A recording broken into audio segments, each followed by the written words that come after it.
Ryan's office revenge. Scott lifted the sheet and read my salary out loud. $95,000. He dragged out each word, letting it hang there like a dirty secret, then smiled that corporate smile and added, "For someone who's, let's say, past their prime, I'm Ryan Martinez, 49 years old, and I've been working my tail off in sales for 18 years. Former Navy, divorced dad, trying to keep my teenage daughter Emily's college fund intact." That particular Tuesday morning started like any other weekly team sync, but Scott Phillips had different plans. The conference room was packed, cameras on for remote folks, everyone else crammed around the table. A couple people laughed when he said it. That nervous laugh you do when you don't know where to look. Someone on the video call went perfectly still, their little square frozen like they'd stopped breathing. My face heated up, but my hand stayed flat on the table. Navy taught me to stay calm under fire, even when the fire's coming from your own command. For weeks before that meeting, Scott had been making little comments that sounded like jokes until you were the target. "Must be nice to cruise on old habits," he'd say when I closed a deal using relationships I'd built over nearly 2 decades. "Some of us need to stay current," he'd add, like my methods were museum pieces. Scott was 42, our regional VP with an MBA from some fancy school he mentioned every chance he got. The kind of guy who used words like synergy and pivot in normal conversation. He'd been pushing this workforce optimization thing for months, talking about bringing in digital natives and refreshing the team dynamic. Translation: get rid of the older guys like me. 2 senior guys had quietly left the company in the past month. Every time someone disappeared, Scott would clap his hands and call it streamlining for the future.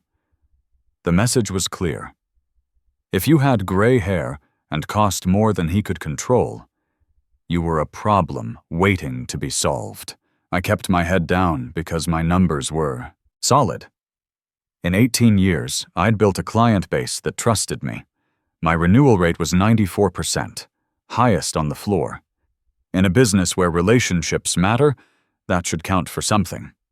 I figured performance would protect me. Wrong. We were 10 minutes into our weekly meeting when Scott slid that paper across the table like he was dealing cards. He didn't look at the agenda. He didn't mention quarterly goals. He looked straight at me with that smirk and said, "Since we're talking about optimization today, let's discuss what it costs to keep some people around." That's when he read my salary. Then he paused, let it sink in, and delivered the knockout. For someone past their prime. Then Scott tilted his head like he was being reasonable. "Ryan, help us understand. Why should we pay that kind of money for old-school methods when we could hire 2 fresh graduates for the same cost?" The room went dead quiet. You could hear the air conditioning humming. I didn't raise my voice, didn't insult him. I said one sentence, calm and factual. My clients renewed $2.3 million worth of contracts last quarter, and my track record over 18 years speaks for itself. The silence got heavier. You could feel the tension. Scott pushed his chair back and stood up. He walked behind me slow, close enough that I could smell his expensive coffee, and whatever cologne he thought made him look like leadership. He leaned down toward my shoulder and said quietly, "Don't correct me in front of the team, soldier boy." I started to turn my head. That's when his hand snapped across my face. It wasn't a stumble. It wasn't an accident. It was sharp and deliberate, like he'd been planning it. My chair rocked. Someone gasped. A pen clattered to the floor. Before I could process what just happened, the conference room door opened. Jennifer Walsh from HR walked in with a clipboard, looking like she'd been waiting in the hallway for her cue. Behind her was Kevin Stone from security, badge reader already in hand. Jennifer's eyes flicked to my cheek, then to Scott, then back to me. "Everyone, please return to your desks. We need the room." Scott's expression shifted fast. anger to confusion to that smile he used on executives. "This is ridiculous," he said, backing toward the door. He got aggressive. I was de-escalating. Jennifer didn't argue. She just pointed to a chair in the corner. "Ryan, please sit. We'll take statements." That's when it hit me. This wasn't a surprise to them. This was procedure. I sat because my legs weren't steady. My cheek pulsed hot. Kevin stood by the door, not looking at me, just watching Scott like he was tracking a threat level. Jennifer opened a folder that already had labels on it: my department, Scott's name, and a blank line where my name would go. "Can you tell me what happened?" she asked. I stared at that folder and heard my own voice come out calmer than I felt. He disclosed my compensation in front of the team. He called me past my prime. I defended my track. I defended. Record. Then he hit me. Jennifer's pen moved. No reaction. No, "Are you okay?" "Not yet." "And before that," she said, "was there any disagreement? Any raised voices?" Scott let out a laugh that sounded like a cough. "I was trying to coach him on accepting feedback. He's been difficult for weeks." I looked at Scott and realized he was already building the version of me he needed. So I started building mine too. "I have the meeting agenda," I said. "I can tell you exactly what I said, word for word. And there are witnesses, everyone in this room." Jennifer nodded like that was a box to check. "We'll speak with each witness individually." Kevin cleared his throat. "Scott, please step outside with me." Scott raised his hands in fake innocence. "Fine, but I want it on record. I felt threatened." They left. The door shut. For the first time in 18 years, I was alone in a room with HR, and the silence felt heavier than the hit. Jennifer set her pen down and finally looked at my face like a person, not a case. "File. Do you need medical attention?" "I need you to tell me why you were already outside the door," I said. Her eyes didn't blink. "I'm not sure what you mean. You didn't walk in surprised. You walked in on schedule." Her mouth tightened for a second, then smoothed back into policy mode. "We received a report of a potential disturbance." A disturbance. In a closed meeting that he was running. She didn't explain that. Instead, she slid a form toward me. "This is an incident statement. Write what happened in your own words." I picked up the paper. At the top, it said Workplace Conduct Event, and underneath, pre-filled, was the timestamp of our meeting. Someone had reported it before his hand ever touched my face. My phone buzzed, then again, then again. I pulled it out and saw what made my stomach drop. My access to the client dashboard was gone. My own accounts locked out while I was still sitting in that conference room. "Someone's in my systems," I said.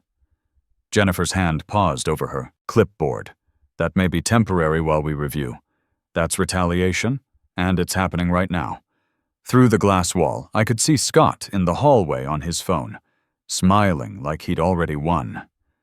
That's when I stopped thinking like an employee hoping things would be fair. I started thinking like someone who needed to protect himself and his daughter's future.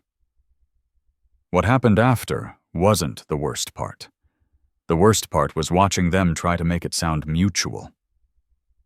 Jennifer kept her voice soft, like she was trying to lower the temperature. "I'm going to ask you a few questions, then we'll decide next steps." She didn't say he assaulted you. She said incident like it was weather. I looked at my phone again. Error messages everywhere. My client dashboard gone. My calendar loading slowly like it was being stripped away piece by piece. "Your access may be temporarily restricted while we review," Jennifer said carefully. "That's standard. It happened while I was still in the room," I said. "That's not standard. That's someone hitting buttons in real time." She didn't answer. just slid the statement form closer. Write the sequence of events in your own words. I could feel my cheek throbbing. The temptation to write angry was strong, but I'd been around long enough to know feelings don't survive investigations. Facts do, so I wrote it like a military report. Scott displayed confidential compensation information. He read my salary aloud.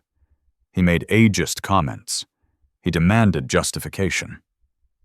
I responded with performance data. He approached me, issued a verbal threat about military service, and struck me with an open hand. The meeting had witnesses both in person and remote. I wrote the names I could remember. Jennifer watched my pen move like she was watching a timer count down. When I finished, she scanned it without expression. Did you do anything that could be perceived as aggressive? Raise your voice? Stand up? Move toward him? There it was. The part where the story becomes both sides. No, I said. I stayed seated. I spoke one sentence about my performance. You can confirm that with witnesses. And prior to today, have there been conflicts between you two? I let out a breath slowly. He's been making comments about my age and methods for weeks. That's not conflict. That's targeting. And today, he had a printed document ready. This wasn't spontaneous. Do you know how he obtained that document? That question hit me in the gut. It wasn't just about him being cruel. It was about a data breach. I don't, I said. But I know compensation records aren't his to share. Through the glass, I watched Kevin escort Scott down the hall. Scott looked relaxed now. Not shaken, not scared. Like a man who'd rehearsed his lines. We'll be speaking with him as well, Jennifer said. While you do that, I said, I need two things documented. I want the incident report number, the official one.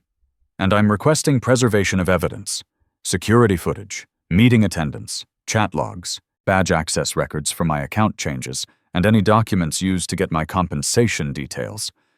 Jennifer's face tightened. We follow standard retention procedures. I'm not asking about standard. I'm making a formal preservation request. She stared at me, weighing something. Then she wrote at the top of her notes. Understood. My phone buzzed with a message from Michelle Torres, one of my teammates. Are you okay? Scott's telling people you got in his face. My jaw clenched. He wasn't just defending himself. He was recruiting witnesses to remember it his way. I typed back, I'm fine. Don't discuss details yet. If anyone asks, tell them to talk to HR. Then I tried to check my email and got an authentication error. My access was disappearing in real time. I can't get into my email, I said, holding up the phone. My client systems were cut during the incident. Jennifer's tone stayed level, but lost warmth. I'll contact IT. In writing, I said. Include the time the restrictions were placed, because timing matters. That got her attention. She stood, opened the door, spoke quietly to Kevin. He nodded and left. I'm also going to ask if you need medical attention, she said when she sat back down. I do, and I'm going to get it. But first I want to understand something. You said you received a report of a disturbance. Who reported it? I can't share the identity of the reporting party. So, you were contacted before the assault, I said, keeping my voice even. You were positioned outside at exactly the right moment. She didn't confirm it. She didn't deny it. We responded as quickly as possible. That told me enough. Scott had set it up. Either he warned HR I was volatile, or he told them he was planning a difficult conversation.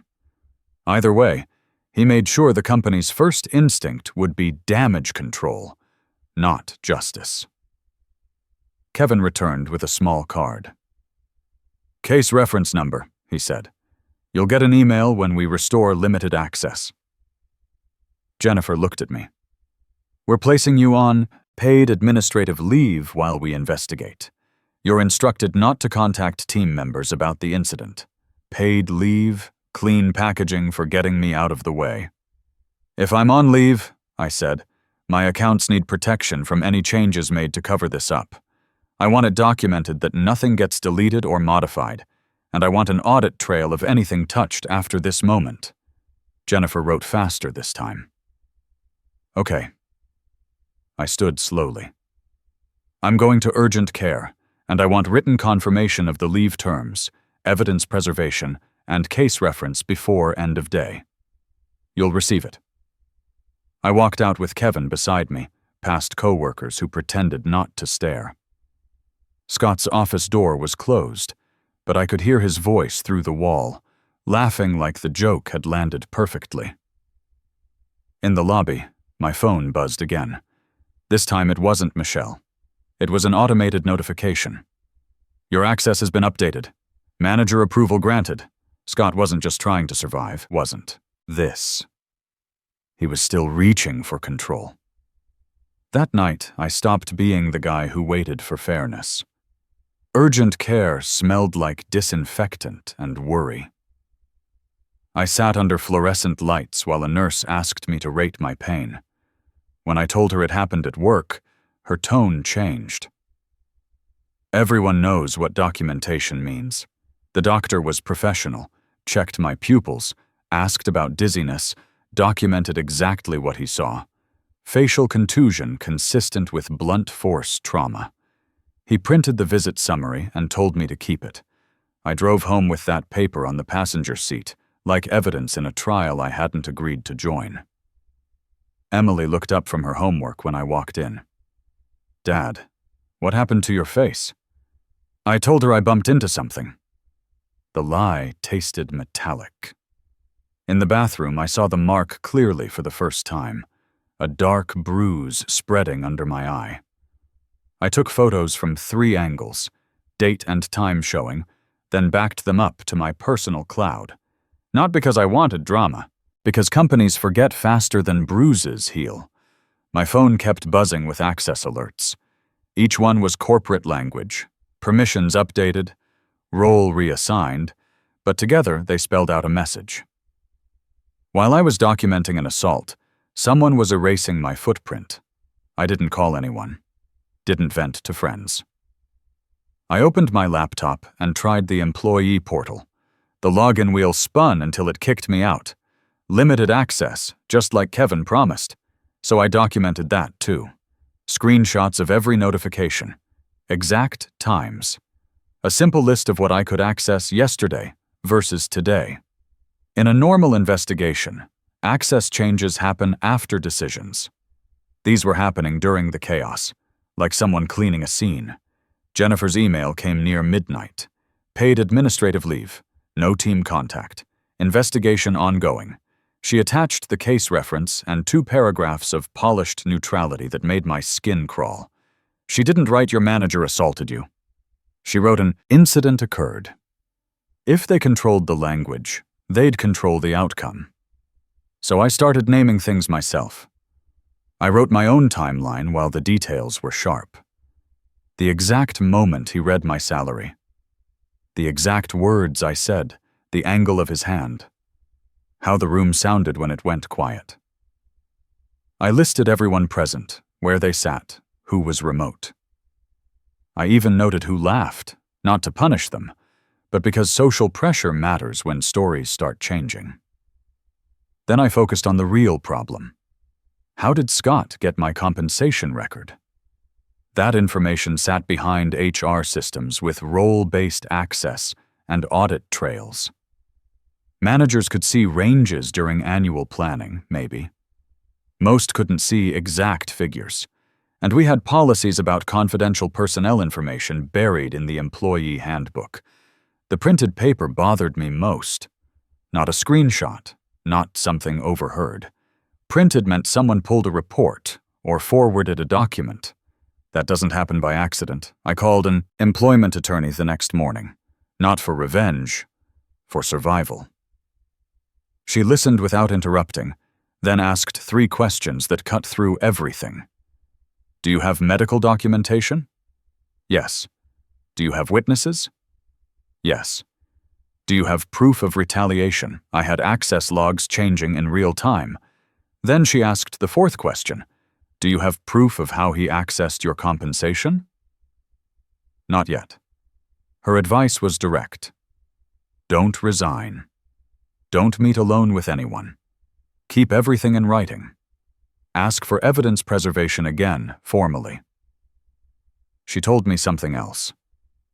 Companies can't control what employees discuss about pay, but they can punish managers who weaponize confidential records. Focus on what you can prove. Violence, procedure, retaliation, documentation. Before sending anything, I read Jennifer's message like a contract. The language was careful, but it had one weakness. It implied good faith investigation. If they were acting in good faith, they shouldn't mind preserving evidence. I wrote back clearly, thanked her for the reference number, confirmed I was seeking medical care, and attached the visit summary. I requested again that security footage, meeting records, platform logs, and badge access trails be preserved. I asked for the audit trail on my account permissions, who changed what, when, under whose authority. I requested my client notes be placed under legal hold. Then I added the line I didn't want to write, but needed to. Please confirm how my confidential compensation was accessed and why it was disclosed in a team meeting. I hit send. Hours of silence, the kind that means lawyers are talking. Then my phone rang from a blocked number. I let it go to voicemail. Jennifer emailed again. Shorter, colder. We have scheduled a follow-up meeting to discuss next steps. Under required attendees, Scott Phillips. They wanted me in a room with him to smooth things over, split blame, move on. They wanted a clean ending. I forwarded the invite to my attorney and replied to HR with one sentence. I will attend. Please confirm legal and security will be present and that the meeting will be documented. If they wanted a room, I'd make sure it had the right witnesses. The next week moved strangely. Slow days, sharp moments. Legal interviewed me by phone with a court reporter on the line.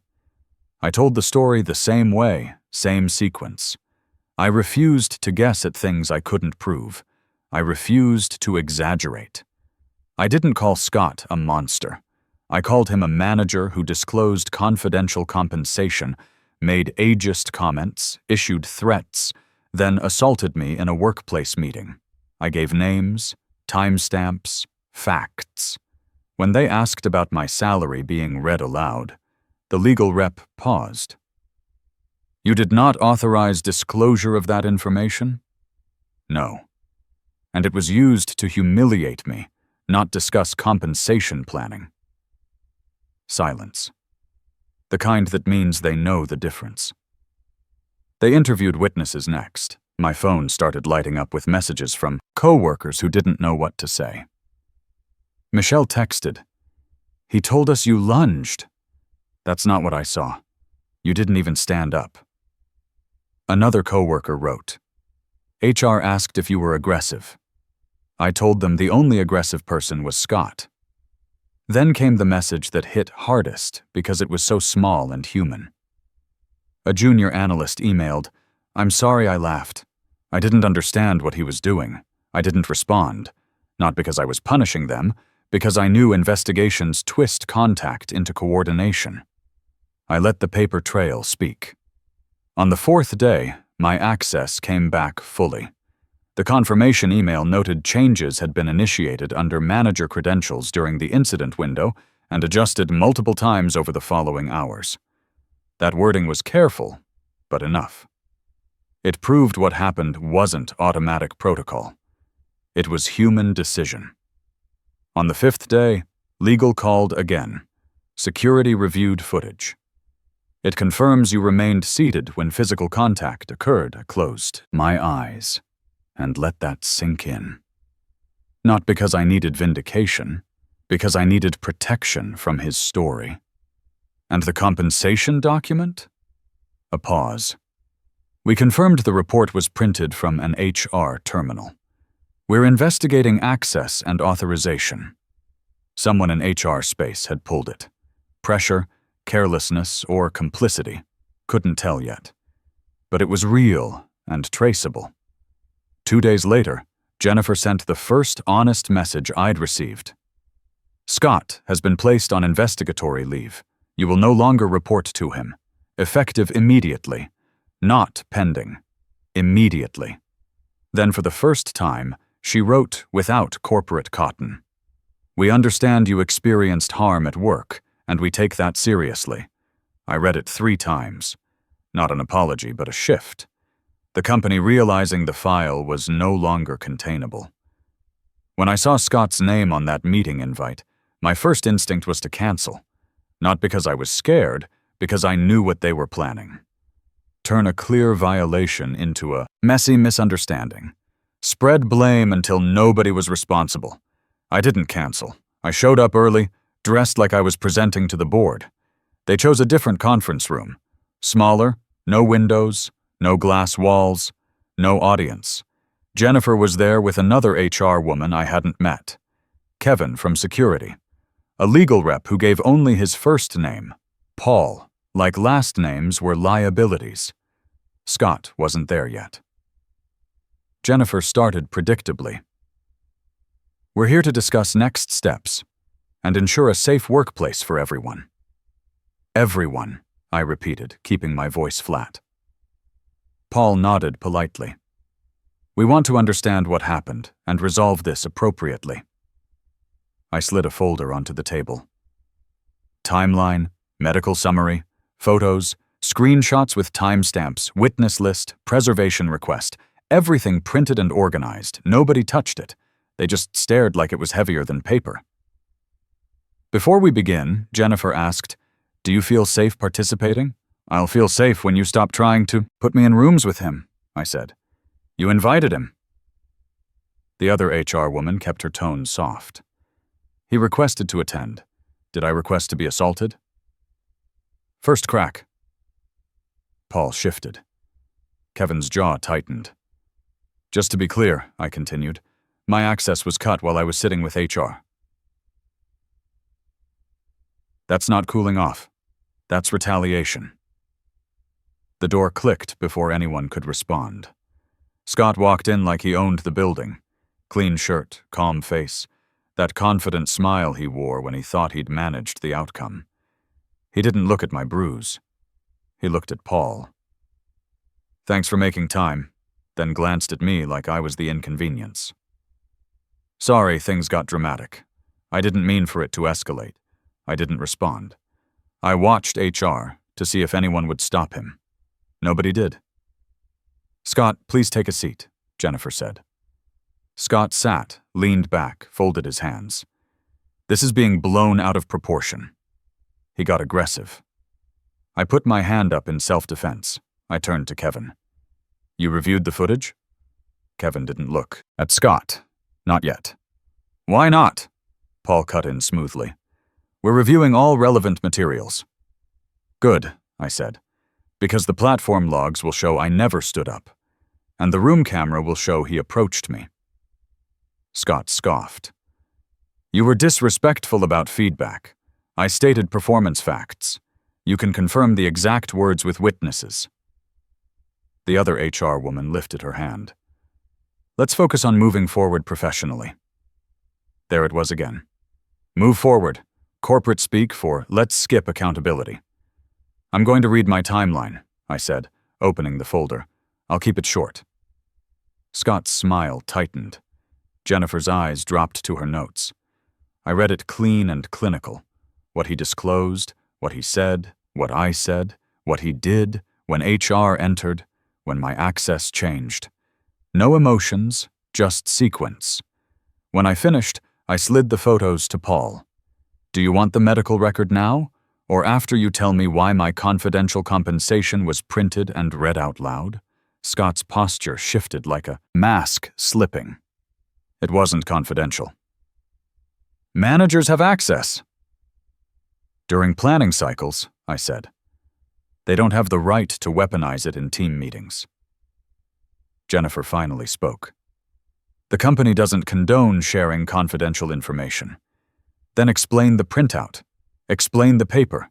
Explain the timing. Scott looked at Jennifer like he expected rescue. She didn't move. Her eyes stayed on her notes. Paul asked carefully, "Scott, how did you obtain the document referenced in the meeting?" Scott shrugged. "It was in the planning packet." "Which packet?" "The compensation planning packet." "We all got it."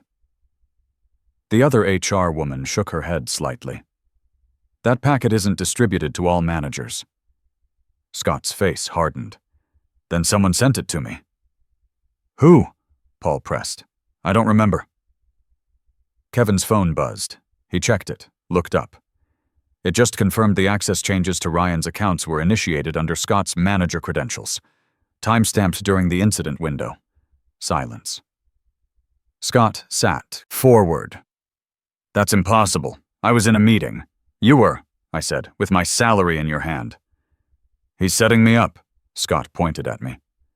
"Then you should be excited there are logs," I said. Paul's voice changed. Still calm, but colder. "Scott, did you direct any access changes during or after the incident?" Scott looked around the room like he was searching for an exit. "I requested limited access for safety."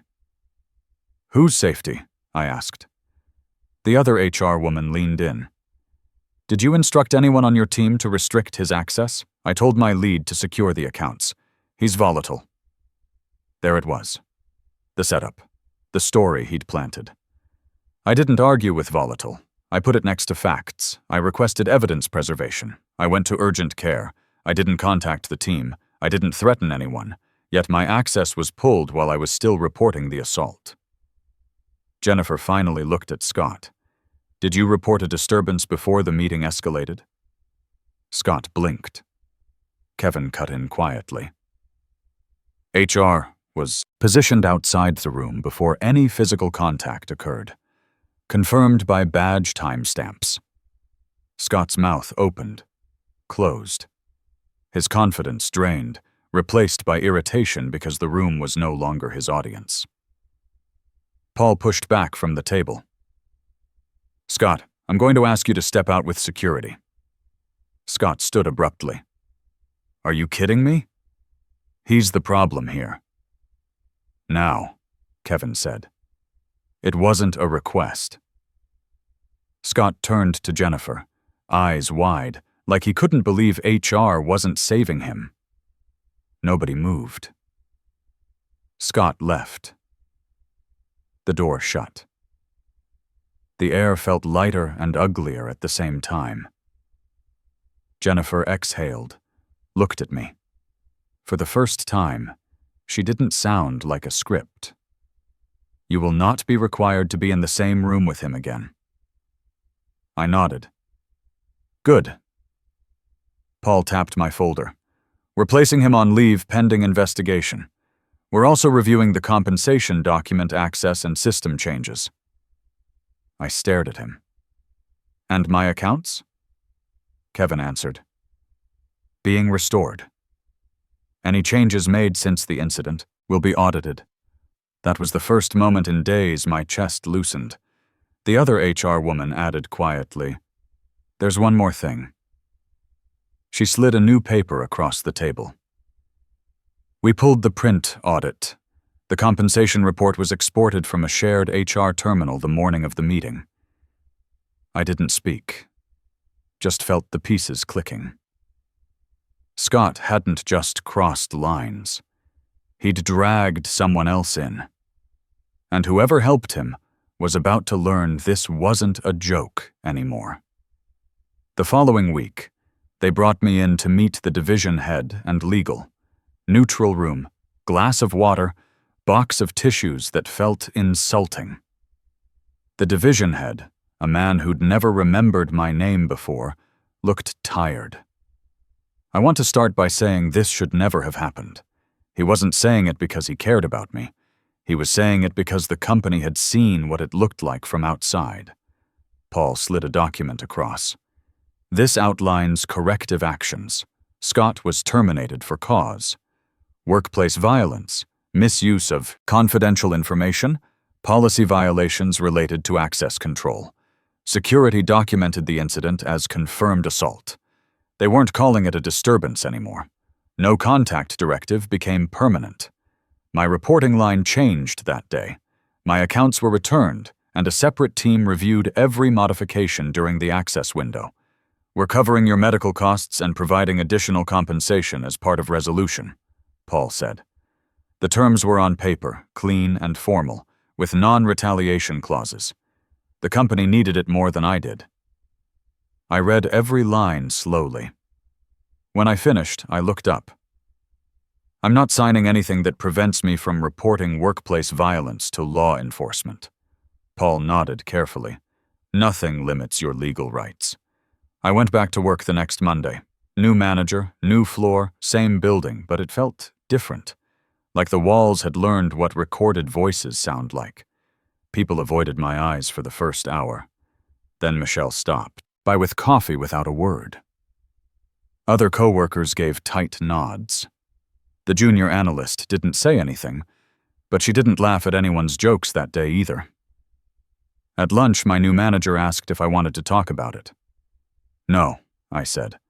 I want to work, and I want the work to be normal again. He nodded, and didn't push. That felt more like respect than any HR memo.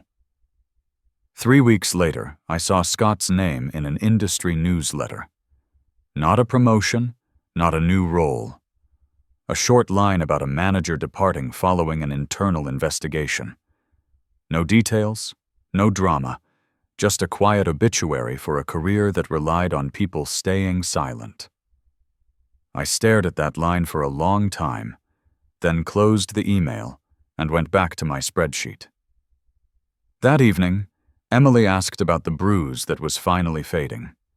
I told her the truth this time, that someone at work had crossed a line, but it was handled properly. She nodded, understanding more than I'd given her credit for. I'm proud of you for standing up for yourself, Dad, she said. That takes guts. Emily's college fund is safe. My 18 years of work still matter. The system worked the way it's supposed to when you document everything and refuse to be erased. He read my salary out loud to own the room. In the end, the only number that mattered was one he couldn't control. How many witnesses remembered exactly what he did? And now Emily knows her dad doesn't back down when it counts.